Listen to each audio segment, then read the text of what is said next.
Initiating podcast download.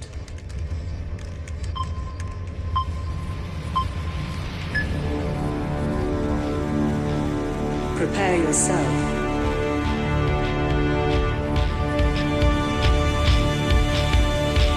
Put on your spandex. Lace up your boots. Wrap your wrists. Hide your razor blade. Head to gorilla position.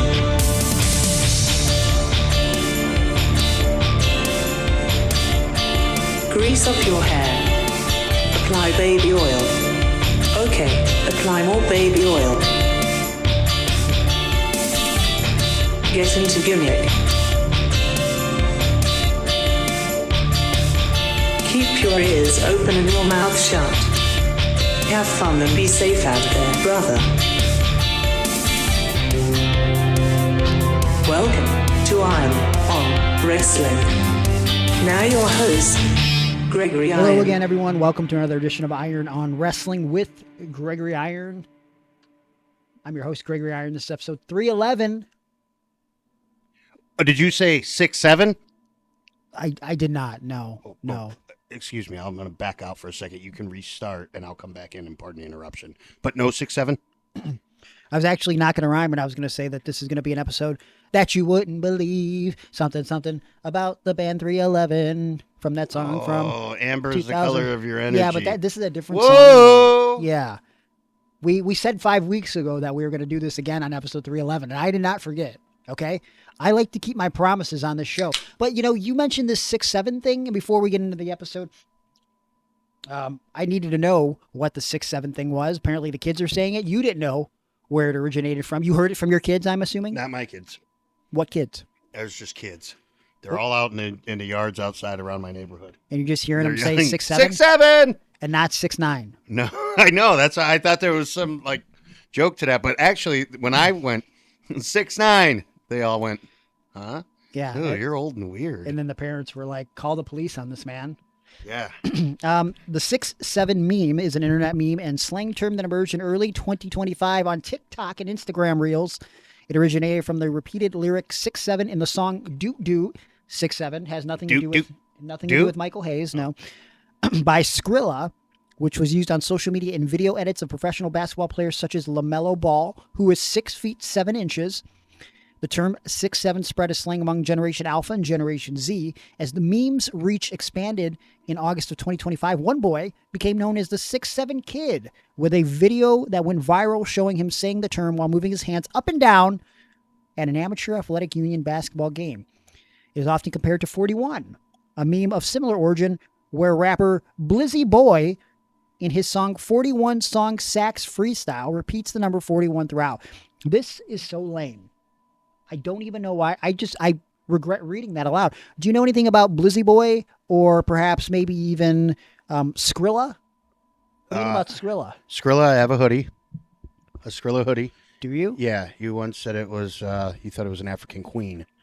So there's that. I don't remember saying that. Yeah. And then Glizzy Boy, I would imagine he likes hot dogs. That's Blizzy Boy. Oh, that's disappointing.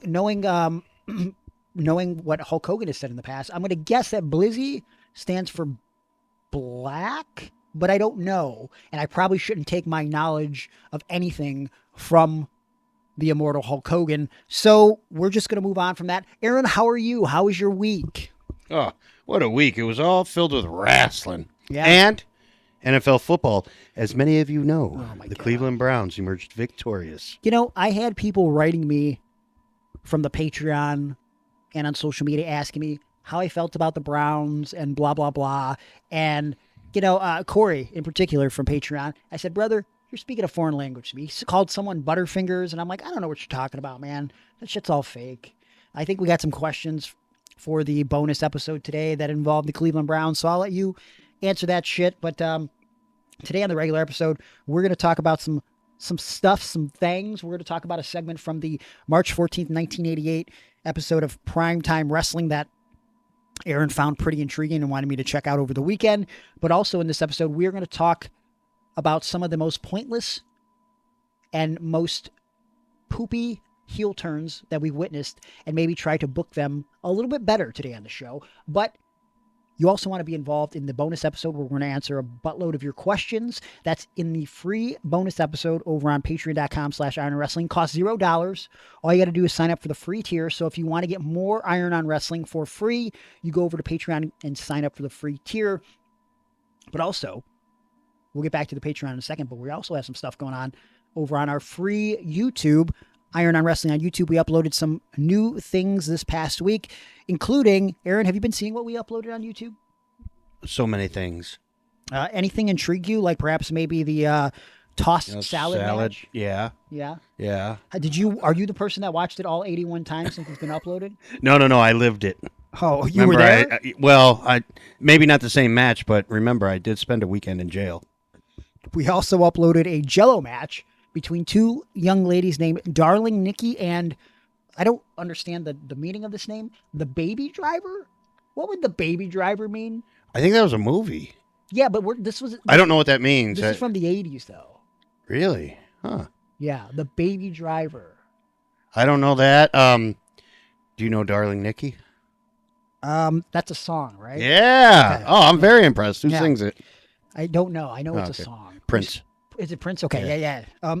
We also uploaded a terrible video of Demolition Crush cutting a promo about a pizza parlor that he's never been to on an indie show in 1991, which actually spawned my idea for this episode where we can rebook some heel turns and make them a little bit better because I just got really pissed thinking about how pitiful the Demolition heel turn was in 1990. But we'll talk about that later in the show. We also uploaded some very controversial Iron Sheik shoot interviews from a hotel room where he says he threatens to sexually assault not only Hulk Hogan, but his entire family. So that includes daughter Brooke and son Nick in a 2007 shoot interview. And at least one of those children were underage when he's threatening that. So that's very weird to say. We also uploaded a woman wrestler removing a dirty diaper and using it as a weapon. This is the type of content we're resorting to for free over on our YouTube, Iron on Wrestling. But also on Patreon, we're going to have a buttload of bonus content this week. We're going to be reviewing over on the paid tier, starting at $3. We're going to talk about WrestlePalooza. We're going to give our candid thoughts on those events, as well as All Out, which you watched All Out, right, Aaron? Oh, yeah. Did you watch it on the AEW network or the? I watched it on the AEW channel. Oh, I got I just got that. Gotcha. And how much did that cost you? It was a lot. And then how much was a lot? It wasn't. I don't care to discuss my financial. It wasn't a jailbroken fire stick. I've never been to jail. I don't know what you're talking about. That's not and if true. I were to have gone to jail, I would have gotten my salad tossed right away, preferably with jelly or jam. Okay. $3 over on Patreon gets you involved with all the audio going back as of this week, 6 years. That's right. Happy anniversary, Aaron. It's been 6 years since we started this damn show. Wow. This has officially lasted longer than any relationship I've ever had. Same. My longest relationship with a woman was 5 years. So what about with a man? With a man, they've usually just been 1 or 2 night type deals. You know what I mean? Or just the random kiss spot with Alex Daniels, which it was weird. After the first time we did a kiss spot, he kept asking to do more and more kiss spots in the ring in front of people. And I was like, why do you keep asking this? I always thought it was weird because I don't know how many people know this or not, but I was actually the backstage photographer for AIW as well. And you had that little clique that you guys had. It was you, Alex Daniels, Veda Scott, Ray Lynn, Marty Bell. Mm-hmm. Was there another person? No. Okay. No strings attached. Yeah, so there were no strings attached. And I remember that you guys, after took all these provocative pictures on the stairwell, I remember even podcast superstar Jerry jumped in a couple. But when I said, okay, that's a wrap, good job, guys, you guys dismissed Veda, Marty, and Ray. And then you had a private session. I told you not to talk in depth about this. Well, I never got to see it because I don't know who was taking the pictures. But $5 gets you bonus video over on Patreon. $9 to get involved in the live chat, which I'm going to try to book, if not this week, maybe next Tuesday night, September 30th, right before the month ends. We're going to fit that in. So if you guys are in the $9 tier, let me know if Tuesday night, September 30th works for you in the live chat. It's going to be a good time. Very enjoyable. And of course, if you're in the $25 and up tier, you're going to be getting something in the mail, which I'll be shipping out next week. I'm actually going to Washington State this weekend for a wrestling event. I am not wrestling. That is not something in my cards anytime soon, probably never again, but I am making an appearance in Washington State. Going to spend some time with my buddy J.D. Mason out there, as well as involved in this road trip that we're taking, Brian Kendrick. So I might vlog a little bit while I'm out there for Patreon. I might give a little edited version for YouTube, but I'm very excited about this weekend coming up. And I have another pit stop that I have to make this weekend. And I will tell you guys all about that when I come back next week. But patreon.com/IronWrestling, the absolute best way to support the show. And we thank you so much for doing so. And if you haven't subscribed to the podcast, wherever you download it, iTunes, Spotify, wherever you listen to podcasts, what the hell are you doing? Leave us a 5-star review if you think we deserve it, of course. Even if you don't, just do it, please. I have cerebral palsy. So you'll be doing a very good thing for a man with cerebral palsy. And I think Aaron has some sort of brain damage, right? Yes, all of it. All of the brain damage. Yeah. It's from the years of drugs and alcohol. I don't know. I think the being powerbombed on the head was the start of it, and the taking bumps on plywood instead of on the mat, and then we get into the drugs. Wait, what happened? Nothing. You got powerbombed? Hey, bro. Oh my God. There's something I was going to ask you. Well, yeah. So, 6-year anniversary. That's very nice. Did you get me anything? Yes. What did you get me? Close your eyes. Okay. Open your mouth. No, never mind. Okay, I'm closing my mouth now. There was we are going to do the questions in the bonus episode, but I did want to read one question that we got from the poll this week over on the social media, and it was actually from Stratmandu Paul Stratodi, that would do photos sometimes for Cleveland All Pro Wrestling. Oh, I remember him. But it's not an actual question. For some reason, on the post that said, "Ask me anything," he said, "I remember asking JT via Facebook once, where would I buy wrestling gear?" And he never answered. Your thoughts? How would you like to reply to that? What does one say to that type of response? I'd ask him he should probably talk to Abdullah the Butcher. He did do a thing with Abdullah. Yeah. He did. I wonder if he was trying to buy gear for his segment with Abdullah the Butcher. Actually, I'm gonna upload that over on our YouTube maybe this week, now that we're talking about it. Abdullah the Butcher came into CAPW in 2006, and he wrestled Michael Hellborn. It was part of the April Armageddon show, which was headlined by Rhino and Samoa Joe, which was a first-time ever contest, actually. It was before it happened in TNA or anything like that. And it was the most tickets that JT Lightning ever sold for the event. It was like 500 and some. It was almost 600 It was crazy. tickets. Yeah, it was pretty packed in Turner's Hall, that shitty little venue that he used to run. And it had the Gargano's name on the ceiling. we did have it. That was on the ceiling, yes. It's probably still in that building, honestly. If you break in there, you probably could take it off the ceiling, but you need a very tall ladder. And you got to get rid of that weird security guy that was there. I don't custodian or whatever. I don't think he's there anymore. No? Igor? Yeah. Yeah, I don't think he's there anymore. Oh. Mike the janitor. Hey, what's going on, guys? That's how he talks. And then he politely said, "Fuck Marion Fontaine." He did say that once. I don't know what he had against Marion Fontaine, but He said, I thought he said Marion Fontaine bumped into him while there was like a brawl going out on the outside. I'm sure he did it on purpose. You know that Fontaine. Everybody was always clamoring to touch dirty, disgusting Mike the janitor. You know, it was just a thing. Hey, Fontaine, though, I mean, I don't know. There may be something there because he did touch a dirty dirt sheet writer. Who's that? Oh, Justin it's LeVar. Justin LeVar. He's still a thing. Yeah? What's he Yeah. doing these days? I forget who he is working for. but WrestleZone. It's not. He does not work for WrestleZone anymore. Oh. He hasn't worked for WrestleZone in a long time. I can't remember who he's working for. But anyways, yeah. So Stratmandu Paul Stratodi was the camera guy, and he paid money to get beat up by Abdullah the Butcher. And it, honestly, I just started training to wrestle, but I was still kind of a fan. I remember sitting by the kitchen area watching that match, and it was pretty fucking crazy. Even with Paul getting beat up, even though I didn't know it was planned, knowing the history of Abdullah the Butcher, I bought into it. I thought it was just a thing he started doing. You know what I mean? Like, you have to see it for yourself. We'll put it up on the YouTube this week. Well, I think because our photographer friend was maybe not properly trained.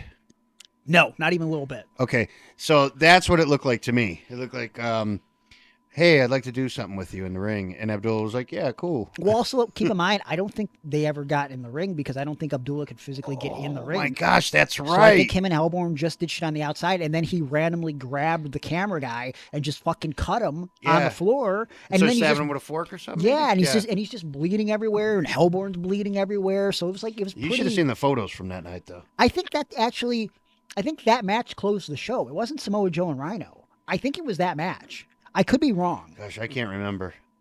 I don't know, but we're gonna put it up on YouTube this week because that was a good time. Was it? I had a good time. What did you do on that show? Was it you and Brandon X? Probably. Dude, I've had so many different runs and roles in wrestling. That was when you were Officer Fresh. I would guess. Yeah. That sounds about right. Yeah, because that's my first exposure to you was you and Brandon X, and you were being Officer Fresh.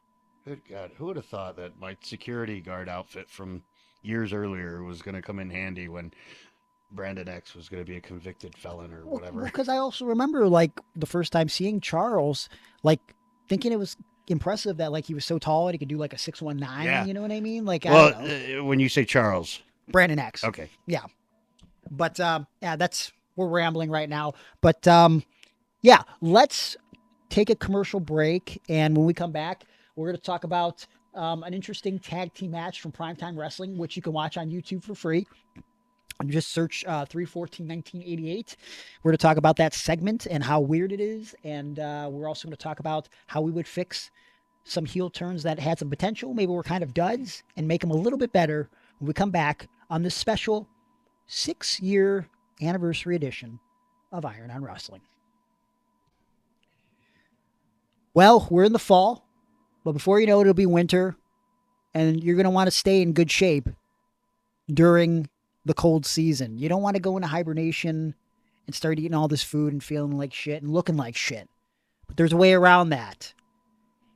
I'm going to suggest to you a training program created by not only a certified strength and conditioning coach, but a professional certified lunatic. Well, this guy's crazy, man. I tried. I opened up my email, and there was an email in there from Vince.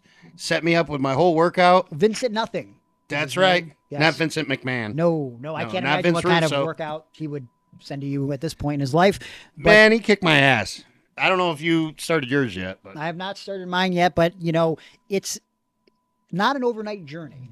It is a 4-month training program. 4 phases: exercise, strength and conditioning training, which includes conditioning, core, mobility, nutrition, and supplement advice. Vince has 20 years of training, coaching, and combat experience. He's a certified strength and conditioning specialist, as we mentioned, and a certified personal trainer. This training program we covered about 2 weeks ago on the show, and trust me, it is a game changer. It's very in-depth. There's so many videos and tutorials that you can watch along with Vince. So not only can you read about how to do them, which he writes in depth about the program, but he will show you how to do them properly. It's not just for someone with an athletic background, but it's for anybody, men and women. In fact, a lot of women, more women than men, have signed up for this program. So if you're a guy and you're not signing up for it, what does that say about you? You're going to make the women make you look bad? Don't do that. Because guess what? This program, which goes over the course of 16 weeks with 85 tutorial videos and extras, is $75. But if you mention Iron on Wrestling for the next couple weeks, you will save an extra $10. That's right. You'll get $10 off. So the whole program, to get you in the best shape of your life over the course of 16 weeks, is only $65. You're going to want to email VincentNothing13, that's the number 13, at gmail.com for more info. Do it now, or you'll regret it, because Vincent Nothing don't play games. And this program is no game. VincentNothing13 at gmail.com. $65 for Iron on Wrestling listeners. Check it out. You want something to go? Whoa. Huh? How much did you say? $65. Whoa. That's $2. $2 less than what he charged me. He charged me $6.7. Anyways, you need something to go with this workout plan. Now, Vince is going to recommend some nutrition and supplement advice. But if you want to get the supplements that perhaps maybe Vince is going to recommend to you, you're going to want to check out TNT-health.com. Yes, the official sponsor of Iron on Wrestling, TNT-health.com. It's where I get my organic vanilla protein, which I mix with water. No problem, no questions asked. It's where I get my creatine before I work out. It's where I get my glutamine for muscle recovery post-workout. Aaron, you've got a plethora of items from TNT-health.com. Satisfied with all of them. I'm getting back into it right now. This is going to be the greatest time of my life. I can't wait. And all everything, the advice that I need is only a phone call away. As a matter of fact, you don't even got to talk on the phone. A little text message, a little AOL instant message to my good buddy Mike. Well, that's not even a thing anymore, so I don't know No. how you're even using that. But I will say that Mike was going to help you every step of the way. He goes above and beyond the call of duty. Unlike places like Vitamin Shop or GNC, Mike is going to sell you not just supplements, but results. He's going to get you what you need to help you hit the goals that you want to achieve. And he's going to help you track your macros just so you're hitting your benchmarks right on the nose. And look, it's free to check out anything over at TNT-health.com. But if you buy anything, you're going to save 10% with promo code IRONON. That's IRONON. IRONON. Save 10% on any supplements you buy. So what are you waiting for? Go to TNT-health.com right now. Because at TNT Health, it's about your health today, not tomorrow.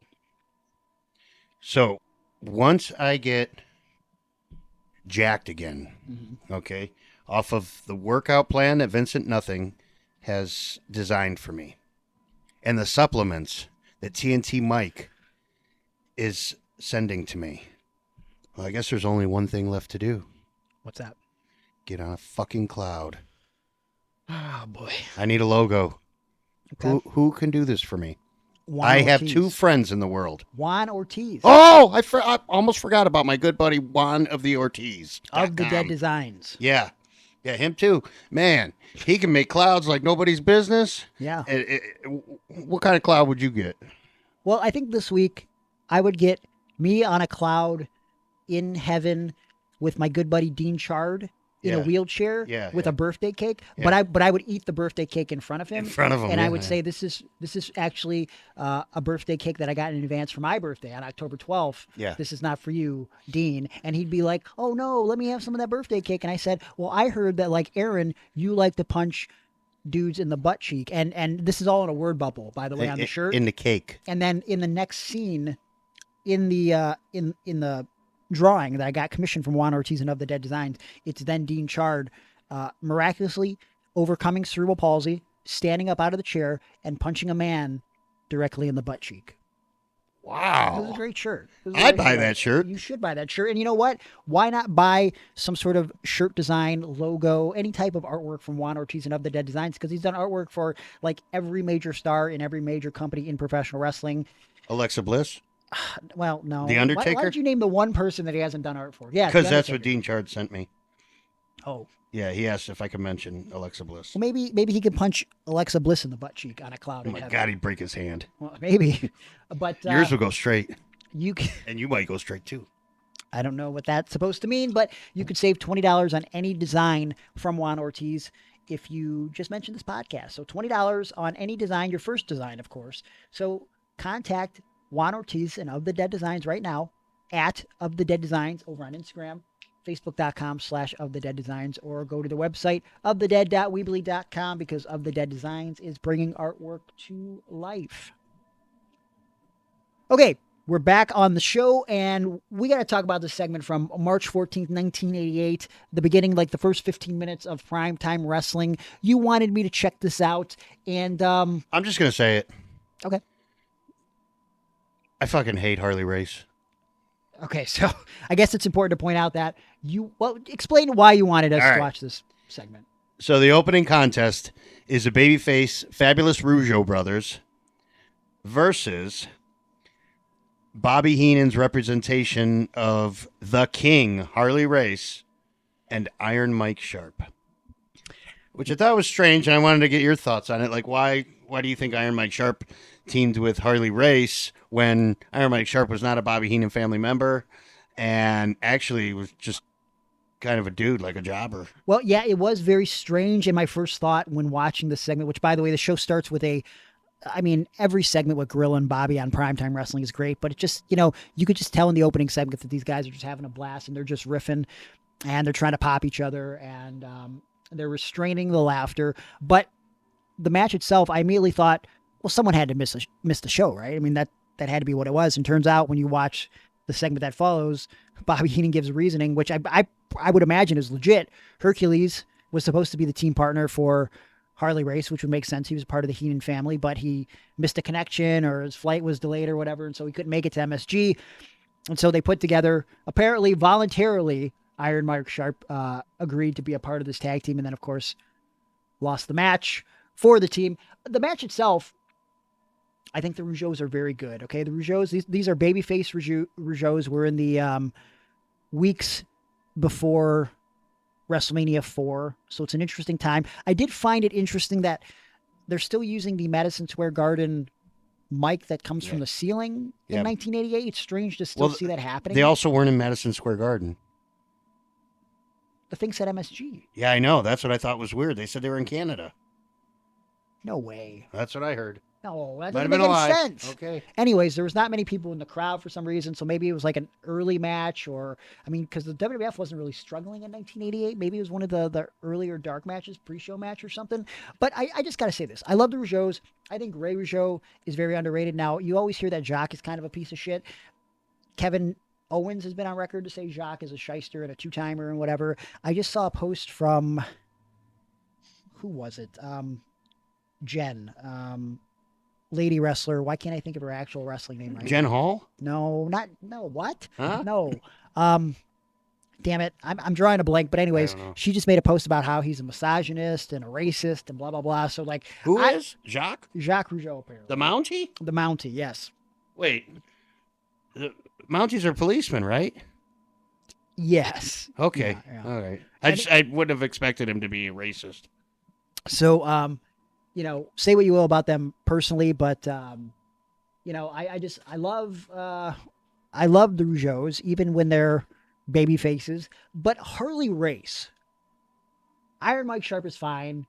He's little, whatever. He's always a fucking jobber. He's somewhat entertaining, but I've never understood why anybody thinks Harley Race is good. Like, I just saw that CM Punk did like a top 6 hyping WrestlePalooza on ESPN this weekend, and his top 6 was Harley Race. And I just feel like there was a bias because he worked with Harley a couple times and he knew Harley. But it's like, please, I know we have various ages of people out here, but if someone listening to the show today actually likes Harley Race, tell me why, and then point to the Harley Race match that I need to watch that will make me a Harley Race fan. Because I will tell you this, he fucking sucked in this match with the Rougeaus. He moves like an old man. The only thing I can give him credit for is he definitely brought his clotheslines. Like, even when he was missing them, he was throwing them like, you better duck this. And he surprisingly took a good arm drag. But as far as the appeal of like, man, I love Harley Race, like, maybe he was a tough guy in real life. For by all accounts, he was someone in real life you didn't want to fuck with. But in a wrestling match, man, does he suck, dude. Like, I've watched his matches with Dusty. I've watched his matches with Flair. The stuff in the WWF, even like working with Hogan, when that match where he hurts his back, or like WrestleMania 4 when he's in the Battle Royal. I'm pretty positive he does like the spots with JYD where they're like headbutting each other. Yeah. And both of their headbutts look like shit. Harley was known for his headbutt somehow. Yeah. His headbutt never looked good. No. It always looked phony. What about when he did the diving headbutt, though? No, it Still wasn't. no He good would just for you? fall. Yeah, He just okay. fell. Yeah. I'm not a fan at all of Harley Race. I never was. I think I would take... I don't see the appeal. I would take Harley as a manager. I didn't mind him when he was with Vader and he would bump around a little bit. Yeah. But it just seemed like a comically old man bumping around. It turns out he was probably only like 45 years old at the time. Right. Which is crazy. But like, I don't get it. And also, for whatever age he was in 1988, talk to me how Harley looked facially at this point in 1988. I said he looked like he was Diamond Dallas Page's uncle or maybe grandfather. He lived a hard life. Ugly. I mean, and not that I'm ugly shaming him or whatever, but it's such a cosmetic business. He was 45 Yeah. in that match, okay, in 1988 that we just watched. 45. But also, if you listen to any shoot interviews or read any books, remember, keep this in mind. Harley loved to smoke his cigarettes, and when he was driving, your job as the passenger was to hand him beers. Yeah. As he was finishing his beer to chuck it out the window, your responsibility was to have already cracked open another beer to hand it to him immediately. Yep. That's an alcoholic if I've ever heard of one. Yeah. Okay? And that's a fucking hard life. And also his physique was never great. Maybe he was strong. I don't doubt that he wasn't strong, okay? But, I just don't get the appeal. So I want to know why CM Punk They talk about his suplexes and how great they were. Suck! Dude, right. A knee drop. And then a lot of times he would start prancing in the ring. I'm fine, okay. I'm fine with that. Have him prance, especially if he's a king. Prance. That's fine. That's not what it looked like to me, but okay. What did it look like? It looked like a man prancing in the ring. Okay, that's not a fine. king. That's fine. I just didn't see it. I'm okay if he's a heel. He was never a babyface fucking King Harley Race. What was your favorite promo? Could you think of anything that you were like, yeah, that Harley Race really ripped him? I don't have a favorite promo, but the only one that I can think of is when he did the bounty on Ric Flair with the suitcase of money. And I only think of that because they did the same thing with Triple H when they put a bounty on Goldberg in 2003. And I remember reading this is just a playoff of the Harley Race gimmick. And then I went back and watched that shit when he put the bounty on Ric. So that's all I know. And I'm pretty sure they also put that shit in the Ric Flair DVD. That was one of the first best-selling WWE DVDs where they're like, oh, we should really invest in this DVD marketplace. All right. That's why I'm like, fuck Harley Race. I listen, I have respect for him. I just don't understand why people think he's good. All right. I know, I'm sure he could teach a lot of people some things. I know. He definitely, okay. He did tragically pass away. Oh, did he? Yes. So, anyways, I wanted to talk about in this episode, heel turns that just, they were just kind of random, pointless, and perhaps maybe if they were good in the moment, they could have been booked a little bit better, right? Like regrettable turns that feel like should have never happened. And I feel like, so I thought of this based on the Demolition Crush promo, but I feel like the most obvious one right off the bat, let's talk about this for a second. When this year ends, how much of a flop are we going to look at John Cena's last year as a wrestler, especially with that heel turn, in your opinion? So many bright spots, but I'm afraid they're going to get overshadowed by shit like what we just saw this past weekend with him and Lesnar and stuff like that. So that's not just the turn I'm talking about, you know, but the turn was a bright spot. Shocking.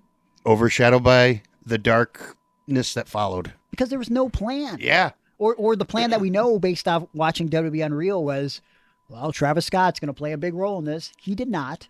The Rock. Yeah, thank God, too. The Rock said in the promo when they were like, well, not the promo, but he's talking to Triple H, like how he was the one pulling the strings, essentially. I'm paraphrasing here. But that was the idea when the segment happened. So why didn't we ever get a follow-up with The Rock? Like, this is something that's going to have to be really dissected and explored when the year ends. But I look at John Cena's turn in the same vein as Stone Cold Steve Austin, right? And I don't think I can't think of a way you could book the Stone Cold turn better because no one wanted to see Austin as a bad guy. That was evident during that 1 week period when they turned him face again, which is arguably one of the best moments in Stone Cold's career. That's probably one of the few great moments you get out of Stone Cold being a heel was him getting that pop. That whole segment that was weaved throughout the show that night where he's in the bar and he's drinking and he's watching the TV and he's watching the WWF form this alliance against the alliance. And he needs to be the guy that comes back and becomes the old Stone Cold. And then he fucking breaks the pool cue across the table and he gets in the truck and he shows up and he's kicking ass and he comes to the ring and he stuns everybody in the ring. It's an amazing moment, but that fucking heel turn sucked. But as good as his double turn was with Bret Hart. Yes. I mean, that was emotional. There was blood. It was just the right amount of violence. Yeah. You wanted I get goosebumps thinking about it. Yeah. And it was the exact opposite for when they turned him heel and when they returned him heel. But Also, another great thing was when he turned babyface again, what you were just talking about, where he's in the bar and comes to save the WWF. Yeah. So, again, initially when I thought about this week, it was because seeing that Demolition Crush promo in December of 91, Demolition was already done. They pretty much were off TV after September of 1991. But to go back in time, we know, if you've listened to the show before, that one of my fondest pay-per-views, the one that got me into wrestling, was WrestleMania 6. And one of the bright spots on that card that I always looked fondly at as a kid was Demolition versus Andre and Haku, which was a glorified handicap match because Andre was pretty much done at that point. He never really gets into the match. But Gorilla and Jesse really put over Demolition as like just one of the greatest teams in the history of the company, and like how they're going to three-peat as champions. And I just remember as a kid being like, man, I really like Demolition. They win Wasn't the titles. that you that was talking about how much you liked when they said somebody was going to three-peat? Yeah. Yeah. I like that a lot. And so to think that by June, for no reason other than in real life, Demolition acts, he has a shellfish allergy that, ends up giving him some issues to where Wait, he was allergic to Bret Hart? You're a shellfish. No. I knew where you were going with it. They end up getting worried that he's not going to be able to wrestle anymore, and so they decide to bring in a third member of Demolition in Crush. Now, there's never a heel turn like you would expect a heel turn to be. Again, WrestleMania 6 happens on April 1st. By the beginning of June, randomly, on an episode, I believe, of either Superstars or Challenge, they just come to the ring with Crush. And they squash a jobber tag team in like a few seconds. And then they're just magically bad guys and have a free bird rule. And like, it just seems... Who are they feuding with? I think it ends up being the Hart Foundation, right? Because they do that 2 out of 3 falls match at SummerSlam in 90, which is actually one of the last memorable Demolition matches. And I'm pretty sure Crush was in that one and not Axe, right? Yeah. And so it's just, I mean, look, perhaps maybe Vince already knew that the Road Warriors were coming in. So maybe that's why he wanted to position them as heels. But like, why couldn't we had a solid moment that would have done that? Why did we rush it? Why couldn't we just bring in Crush as like a babyface replacement? Bring in some sort of like real life situation, like, or just do a story where Axe is like kind of injured and he's not going to. No. You're going about it all wrong. Okay.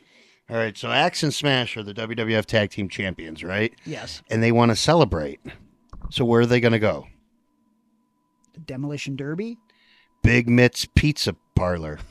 Okay, Uncle Mitt. Oh, okay. Yeah. So, right. So they're trying to figure out how to get there. Yeah. And they stop at the local flea market, and they see this guy there, real big, with nice mullet. Mm-hmm. And they go, hey, you know where Uncle Mitt's is? And he goes, yeah. I've never been there before, but... Uh-huh. And he takes him there. It's a place they to be. They go, well, do you want to be a member of Demolition? And help us demolish this pizza? Mm-hmm.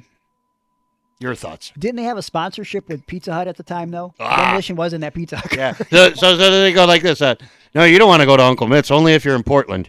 Here, we go to Pizza Hut every other city. I got you. Yeah. There's that, if you read so many books, you get a personal pizza. Book it. So Demolition has a podcast now. Did you know this? No. So I'm trying to remember, and I might get it wrong, but the reason Demolition ended up in that Pizza Hut commercial was because it was offered to somebody else in the company. I can't remember who, so I don't want to name who, but whoever it was they were friends with, and it might have been like the Warrior or something, and he didn't want to do it, and so he gave it to them. He suggested they be in because it just, when you think about it, why the hell was Demolition in a Pizza Hut commercial? You know what I mean? It's strange. Should have been the Toxic Turtles. All right. Well, they didn't even make it to TV, pal. But, on top of the heel turn being booked poorly, is there a bigger flop in WWF history as far as like the culmination of like a feud or a rivalry than like not doing a payoff? I'm still on this Demolition thing. Jesus. What about I'm this? still on Demolition. Yeah, I'm talking about Demolition. I'm talking about the turn now. I don't want to talk about what was more disappointing than it. I want to talk about how would you have done it? You said you would have booked him as maybe like the third member of a babyface crew?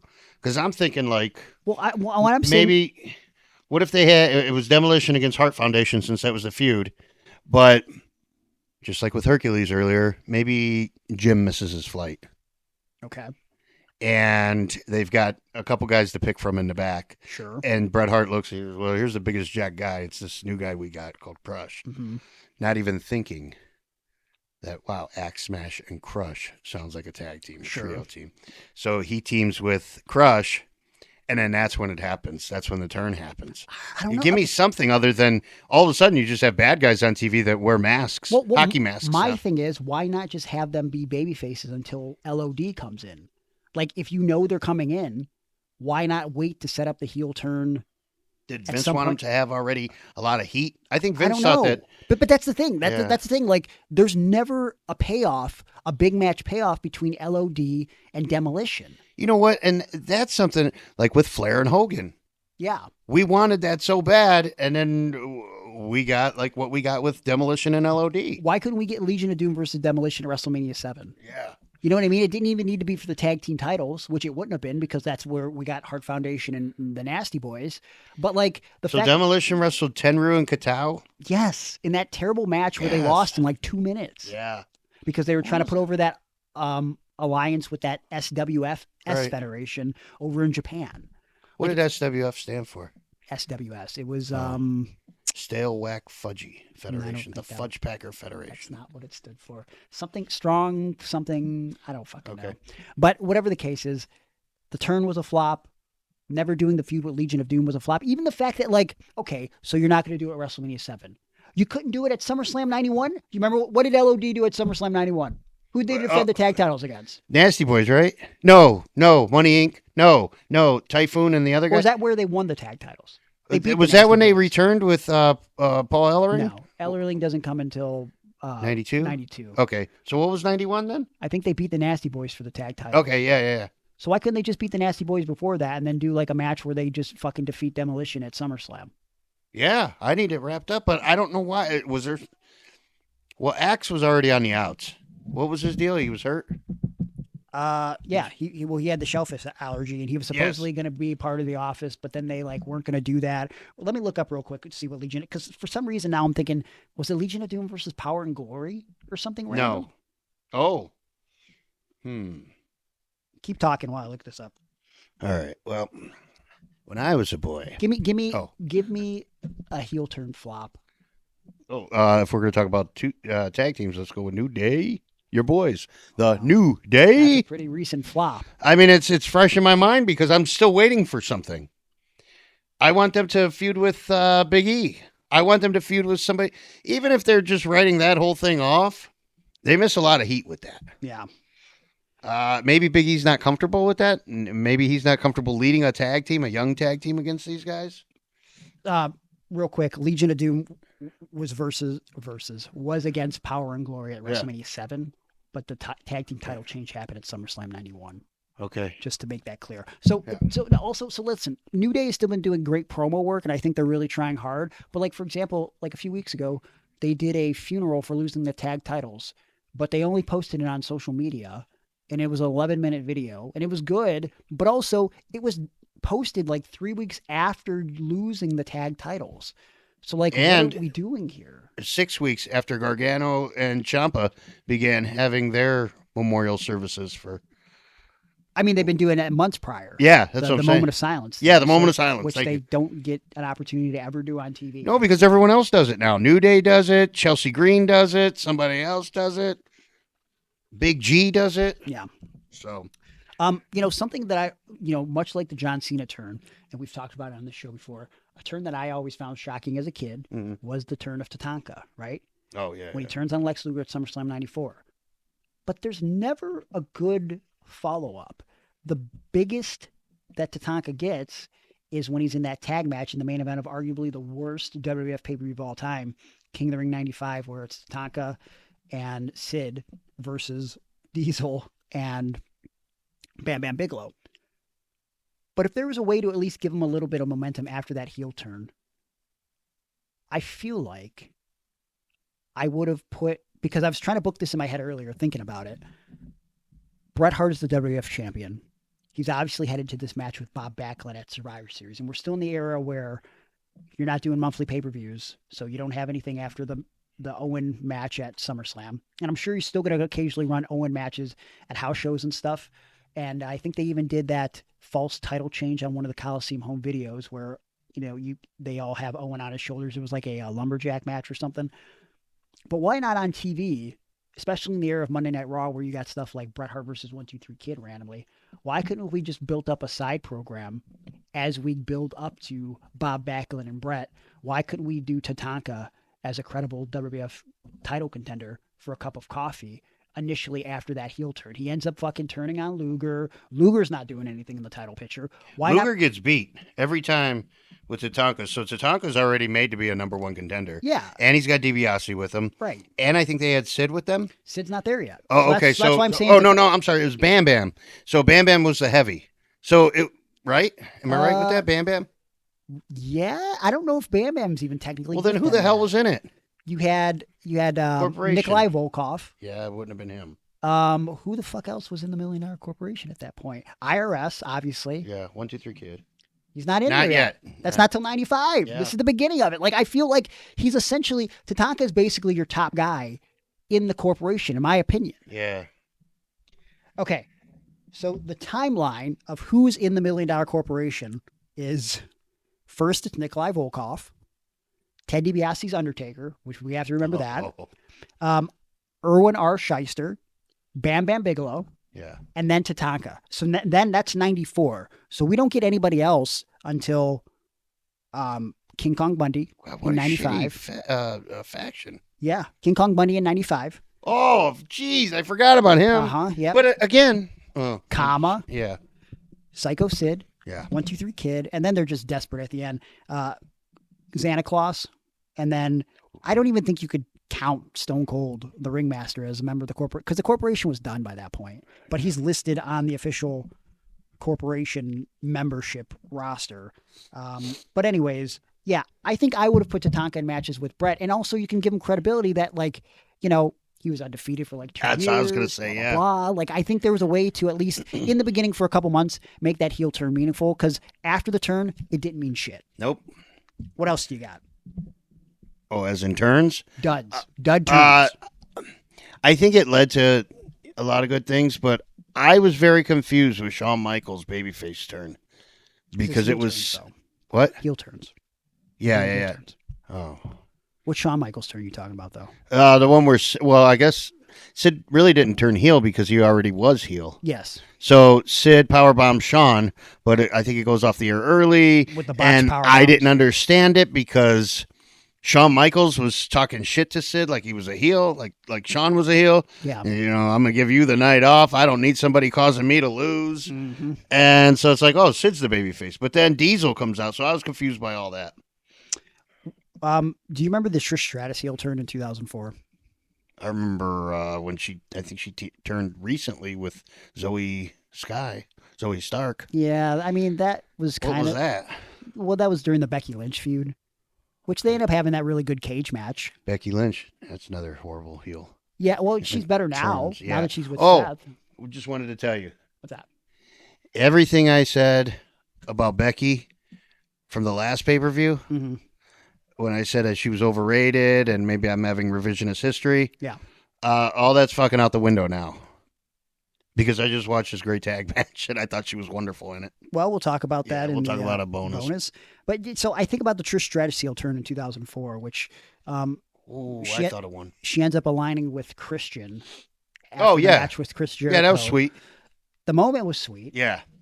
But then not much of a follow-up, right? Like, we think that's going to be the whole thing. And as a reminder, the start of this begins when Jericho and Christian, who are heels, have a bet for $1 Canadian who could hook up with the girl first, either Trish or Lita, and the winner of the bet gets $1 Canadian, which is worth, an American quarter, basically. Not anymore.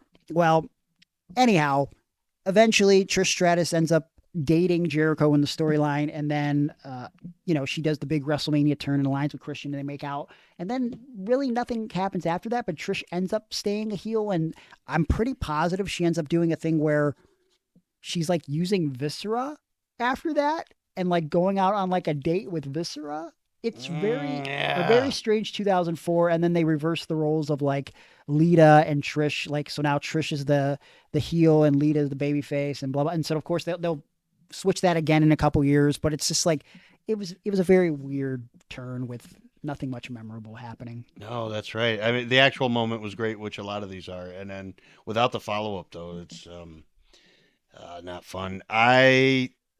What about our friend Colin Delaney?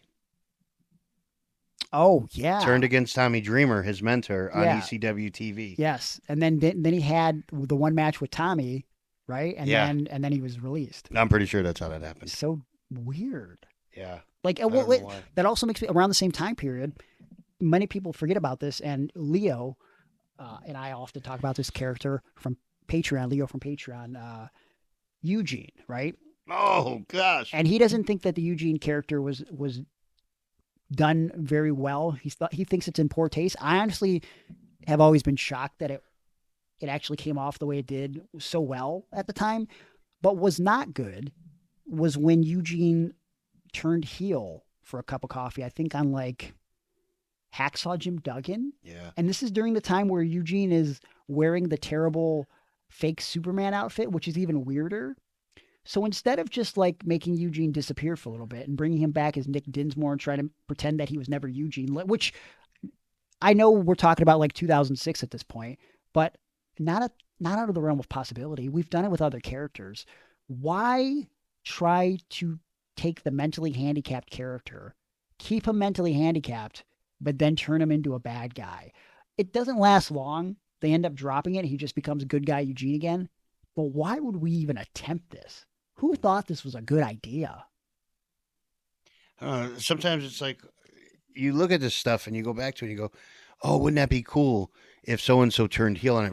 Duggan, you just mentioned him. Somebody was like, what would be great? Duggan turns his back on the USA and the fans. Even worse, after he came back from cancer. Yeah. So it's we'll get everybody to boo him. What are you doing? And like, we'll have him shave his beard. Yeah. That was weird. That was gross. No one wanted to Goldberg turned heel too, right? He did. They built it up as like a big surprise at Great American Bash 2000, and it ends up being Goldberg coming out in his monster truck and turning. Didn't they say something like, even Vince McMahon can't stop this from happening? Yeah. That was like the tease to it. It was like, what? What's going to happen? But then nobody wanted to boo Goldberg. Yeah. I was at, my only Nitro I went to was in 2000, and it was a couple weeks after the Goldberg heel turn. So this was sometime in August of 2000. The main event of the show was Booker T versus Goldberg. I got to witness a rare Goldberg loss live, but also he was supposed to be a heel. Mm-hmm. Dude, no one in that building was booing Goldberg. Yeah. I wasn't booing Goldberg. I knew he turned heel because Goldberg was just too cool at that time. And how could you possibly boo him? Like, whoever thought that was a good idea. But also, in general, you go back and look at that Millionaires Club versus New Blood feud. You would have thought, logically, the New Blood would have been the baby faces, but somehow the group called the Millionaires Club are supposed to be these likable good guys. Yeah. It's very odd. Very odd stuff. What else do you got? Kevin Nash? Which one? Which turn? He turned heel when he got finger poked. He did. Yeah. And what was the follow-up?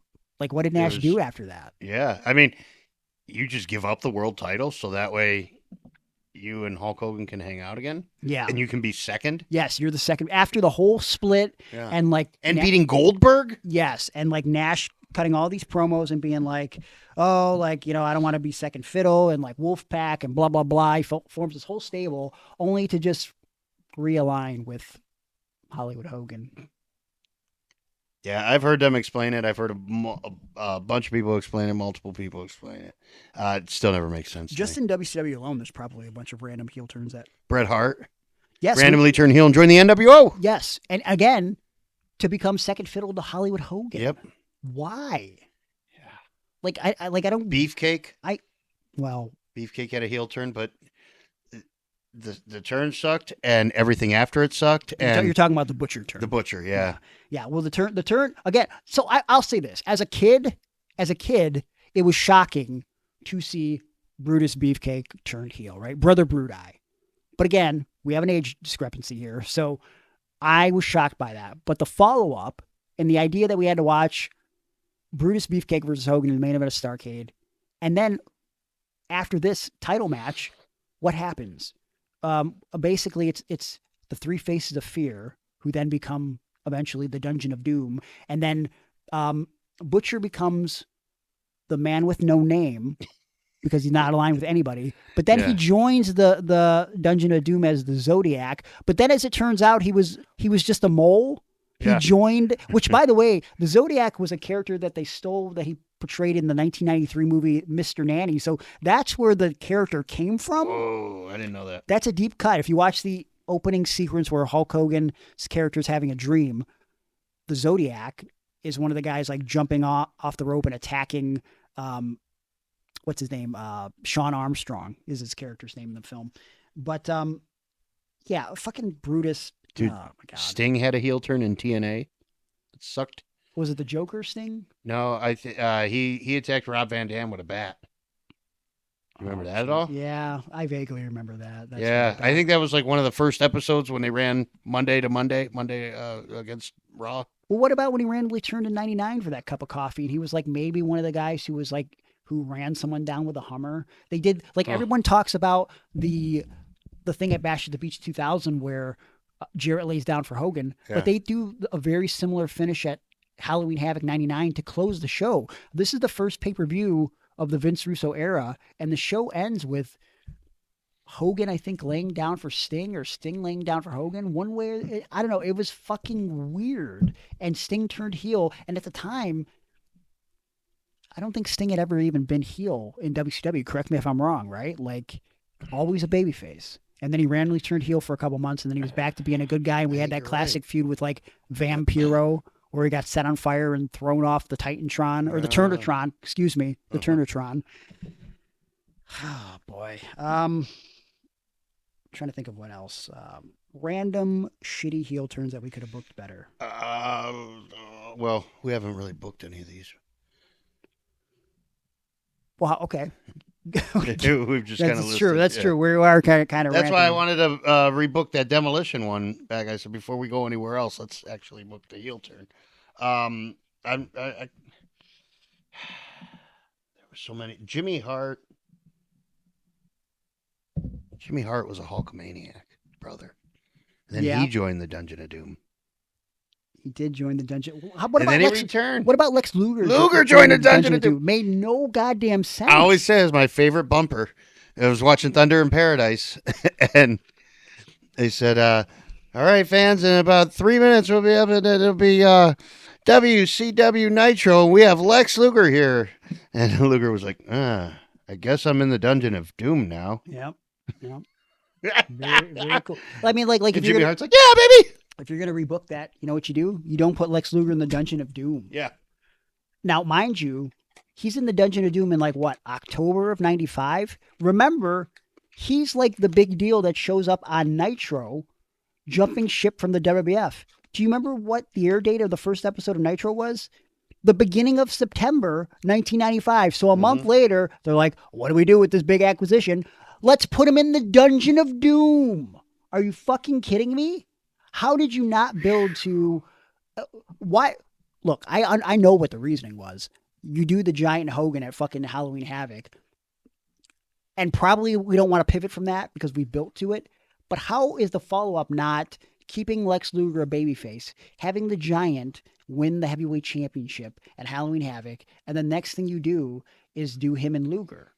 Yeah. Because the belt quickly gets off of the Giant, and they end up doing, what is it, the World War III Battle Royal where Macho Man wins the belt? Right. Only to then drop it to Flair. That fucking belt is like flopping all over the place at the end of 95 and the beginning of 96 before the NWO. I think I wasn't opposed to that, though, because it got me to watch every week. Sure. Well, it's not the only thing that got me to watch, but it was another thing like, dang, man, the title's probably going to change hands tonight. I got to watch. Sure. But like in retrospect. Yeah. Rough. Yeah, rough. Hard Real times. rough, yeah. Like, Jesus Christ. And then... You motherfucker. What? You hit the nail on the head. Hmm. You said hard times. Dusty? Fuck yeah. When he joined the NWO? Yes. Dude, that was stupid. That sucked assholes. Do you remember how it happened? Was it something with Zbyszko? Yes, he beat up Larry Zbyszko, and then he became a member of the Wolf Pack or the White and Black, whatever the fuck. Yeah. He was with Scott Hall. He unbuttoned his Canadian tuxedo. Here's my thing. It's not like Dusty wasn't. It wasn't like he couldn't wrestle after the fact, because we know that he ends up going to ECW and he has a nice little run there. What was it, 99, 2000, right? And so I don't think Dusty wrestled one match as a member of the NWO, and it didn't last long. No. And they just kind of dropped it, or did they? I don't even remember how they got rid of Dusty. But all I know is if you're going to have Dusty join the NWO, specifically aligned with Scott Hall, how do you book that? You got to do a tag match, right? Yeah. And so if it's Zbyszko, is it Dusty and Scott versus Zbyszko and somebody?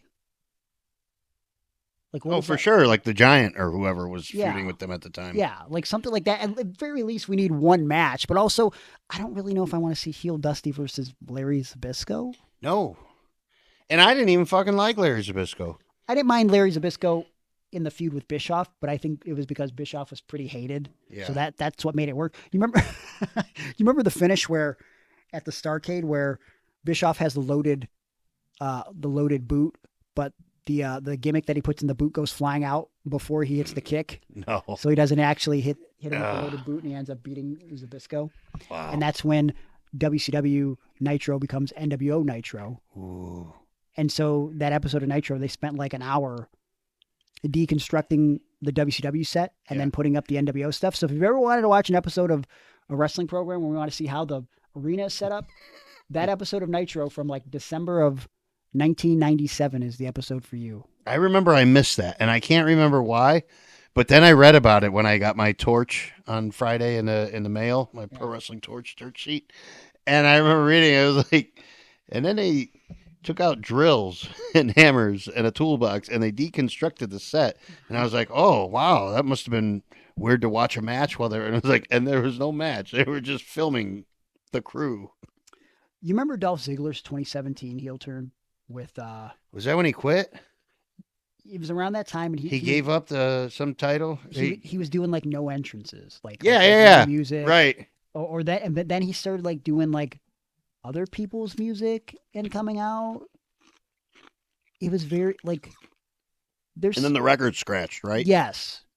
Like Dolph Ziggler is something as far as like his run as babyface or heel needs to be studied. How much they fucking dropped the ball with him so many times over and over again to the point where, again, like we often talk about how, you know, sometimes we misuse the term burial, right? Yeah. Like something happens to a character and then we go, he was buried, but then we fast forward a couple years, like someone like Sami Zayn, we talk about, oh, he's feuding with Johnny Knoxville. Like people that got upset like that. Like, how's he going to come back from that? And then he's like one of the top guys in the company, right? But if someone gets fucked around too much for so many years and loses too many times and is turned too many times, you just don't believe in that character anymore. And I think Dolph Ziggler was a classic case for that. Now, I'd like to think that he's kind of built up his reputation again as Nick Nemeth and doing the stuff in TNA. I think being away from the WB brand has really did him a good service. Perhaps maybe if he was ever brought back. I like him with JBL. Is he currently with JBL? What's the deal? Yeah, that's what I need to know. Because JBL came out in like 3 TNA pay-per-views in a row, helped Dolph Ziggler win, and then he was just off TV. Oh, yeah, I do remember that. I thought that was just like last year. And then he was like clotheslining his brother, but now Dolph and his brother are teaming together. Not sure if they put a lawsuit out on anybody. How did you feel about Jeff Hardy being an immortal in TNA? When he was like the bad guy champion. Yeah, I guess they were, again, throwing things. Can you even book Jeff Hardy as a bad guy? It's very difficult. I just feel like it's Hacksaw Jim Duggan, it's Goldberg, it's, what are you trying to book these guys for as heels? It would have never worked with Tito Santana, Ricky Steamboat. Hillbilly Jim couldn't have turned heel. I mean, he could have if he would have. And that's maybe that's something, I wish I could look into this. If Hulk Hogan was still alive, we could talk to him. He'd probably just lie to us. But I would think that was something they were setting up for. Hillbilly Jim, he got that big horseshoe and his first pair of wrestling boots from Hulk Hogan. You build that up for a while, and then Hillbilly Jim hits Hulk Hogan with that horseshoe after a match or something, and lays him out, bloodies him with the horseshoe, and then announces, like, I'm not Hillbilly Jim anymore. I'm Hillbilly James, and I'm with the $1 Million Corporation. I don't know, but okay, so he's changed, but he takes the boots off that Hulk Hogan gave him, and he lays them in the ring like he retired, but it's really, because he doesn't want anything associated with Hogan anymore. Just imagine how different history would be if in front of 93,173 people in the Pontiac Silverdome, we could have seen Hillbilly James versus Hulk Hogan. Wow. If we would have seen, flip that and have Andre the Giant in Little Tokyo versus King Kong Bundy and El Chirico. Whoever the hell he was with. Yeah. Tomahawk Joe or Beaver Kid. Was that who he was with? I can't remember. I don't know, man. It's been so long. Anyways, well, we almost rebooked some heel turns, kind of. But do you guys have a flat, memorable, or maybe unmemorable heel turn that just didn't follow up with anything good that you think we should have talked about? Let us know in the comments on social media at Iron on Wrestling. Make sure you tell us how bad we did on this episode. What a way to kick off 6 years. Yeah. What a way. Hopefully we have 9 more, 6 and then 9. Actually, I don't want to be doing a podcast for that long if I can help it. But, hey, it's been good talking with you guys this week. Make sure That's all I've been looking forward to this week. This podcast? Yeah, like over the past week, because like we had the 2 pay-per-views. Yeah. We had some news that we'll cover later on. But also, it was like all the shit that goes on in the world, and I just need some pro wrestling. Yeah. And so for us to talk about it here was good for me. Maybe it wasn't good for you and the audience out there. I'm sorry, I'll do better next time. Well, I felt okay about the episode until you said, like, we haven't really rebooked anything. And yeah. I was like, oh, we just kind of bitched. Okay, whatever. But so maybe in the title, don't put like we rebook. We go over. Yeah. Some non-essential. We talked about some stuff that we didn't like in the course of wrestling history, and then kind of fixed it a little bit. But hey, if you want more content that is better than this, go to patreon.com/IronWrestling. We're answering some questions for you in a free episode. We're also going to review WrestlePalooza and All Out, and we're going to talk about some other stuff that we just won't talk about here on the free episode. So patreon.com/IronWrestling, $3 to get in the door, or just go to the free tier. Again, it's free to sign up if you want to get the free episodes, and subscribe to the YouTube. We're going to have more stuff coming this week from the YouTube. Make sure you check out that 3/14/1988 episode of Primetime Wrestling where we covered that tag match earlier in the episode. We'll post that on the social media as well. Follow me on social media. I'm at Gregory Iron over on Twitter, Instagram at Gregory_Iron, Facebook.com/The Handicapped Hero. Go to my website, handicappedhero.com, where you can find my cameo. You need a shout out from me of some sort. You can also find Pro Wrestling Tees store, prowrestlingtees.com/Gregory Iron. Get my shirts, Aaron shirts, Iron on Wrestling shirts. And don't forget, you can book me over on the Handicapped Hero website for pro wrestling seminars and motivational speaking engagements, which, by the way, is a reminder this weekend, I'm not doing a seminar, but I will be appearing am I in Tacoma, Washington? Let me see here. I will be in Moses Lake, Washington at the Youth Dynamics Moses Center. It's the Umani Hispanic Heritage Celebration Festival. Lucha Libre and Lowriders, featuring myself, as well as my good friend J.D. Mason, Brian Kendrick, and a plethora of other superstars. This Saturday, September 27th. First show is at 2 p.m. Second show is 6:30 p.m. Tickets are $20 general admission. If you're interested in more information, go to cba-arts.org. And I hope to see all my good friends over on the West Coast this weekend. Aaron, what would you like to plug? No, I another one. What about Jake Clemens? Remember he turned heel on Raw? That was pretty bad. Well, I also hated that Monday Night Messiah bullshit with Seth Rollins. Yeah, that sucked real bad. That did not get over, especially with like the slow, shitty music, like he was, a Messiah. Yeah. And he was just the Messiah of Monday nights. Yeah. I thought that was dumb as hell. Yeah. It's alliteration. Do you think you could have turned Junkyard Dog heel?